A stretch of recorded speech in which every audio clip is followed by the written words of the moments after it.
Do you wait until everything feels just right before you start? You tell yourself you'll begin once you're more prepared, or you're waiting for the right moment. Perhaps you spend more time refining a project than finishing it. If this sounds familiar, you're in the right place, because in today's video, we're going to talk about perfectionism, its impact on your life, and how to overcome and stop it before it leads to burnout. As a former perfectionist, I know how difficult it can be to have things good enough and let it go. I'll admit, I'm still working on it.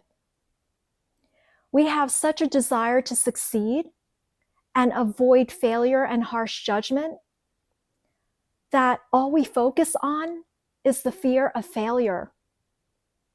And that fear of failure puts us in analysis paralysis mode, keeps us there, and that's how we get stuck.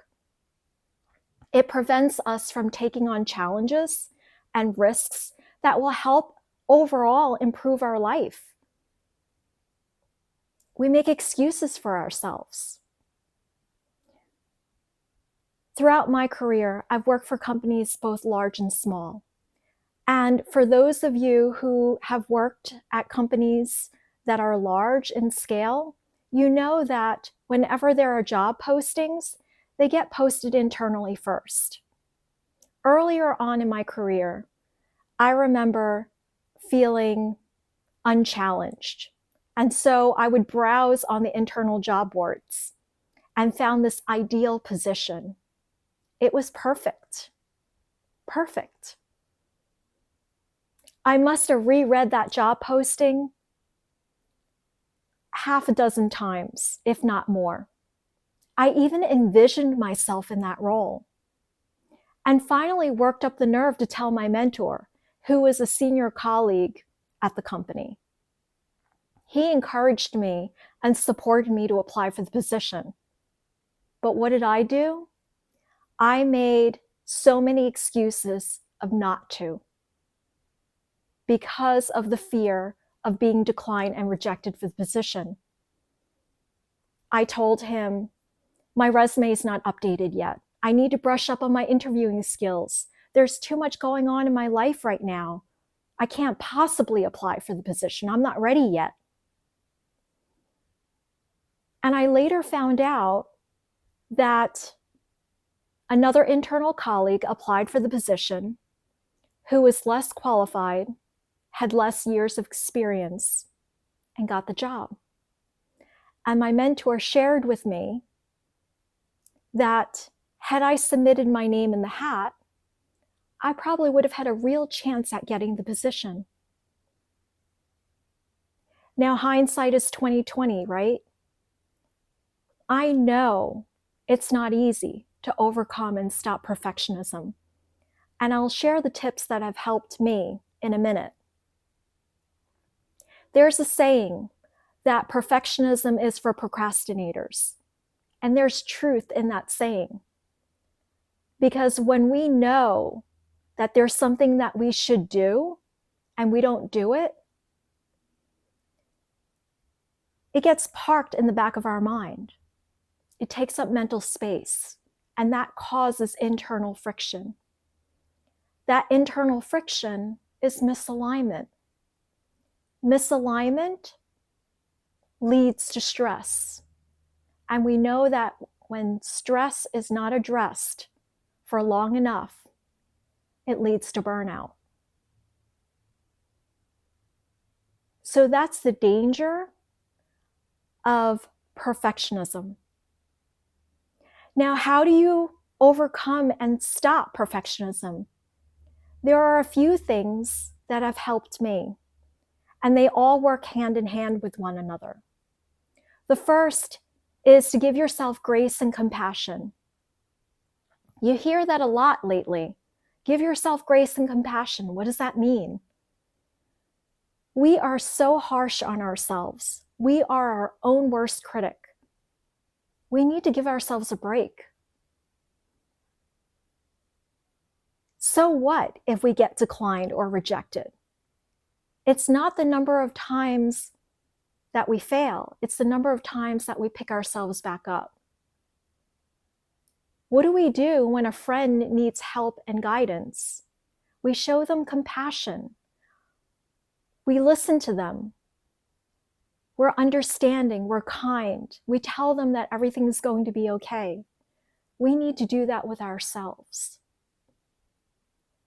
The second is to challenge that ego. You know, that inner voice that's on the side of our ear talking to us, saying that you're not ready yet, you're not prepared, no, it's not the right time. Well, I want you to challenge that ego. That ego wants to keep you safe.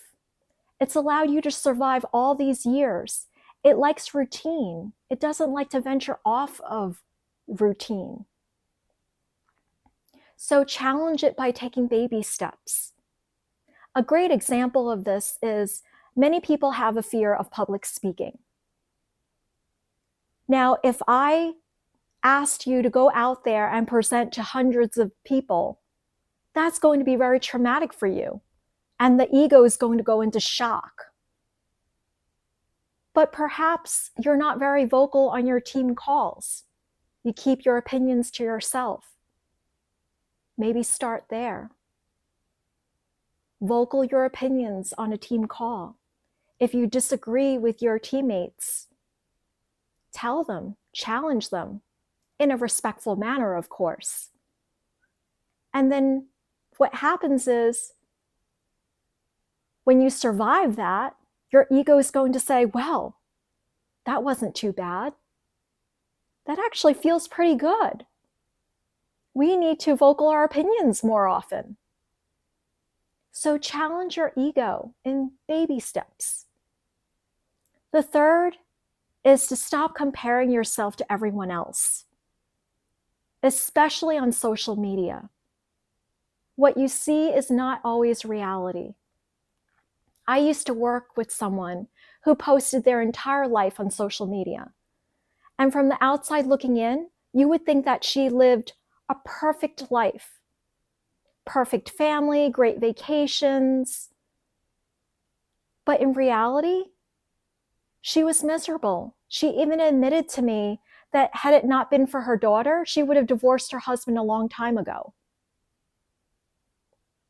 And even that, she stuck it out with him because he provided her the lifestyle she wanted, and she didn't want to give that up. The only person you should be comparing yourself to is yourself from a week ago, a month ago, 6 months ago, a year ago. And if you've made progress and improvements, that's wonderful. And last but not least, have a support network with trusted colleagues and friends. Because when you have that trusted group of colleagues and friends, you can bounce ideas off of them, and you know that they will be honest with you and share their opinions with you. You won't feel like a failure if they give you constructive criticism. And that is going to be your good enough. So those are the tips that have helped me overcome perfectionism. And give yourself grace, because it's going to take time to overcome and stop perfectionism. It's not going to happen overnight. And if you enjoyed this video, check out this one, and I'll see you there.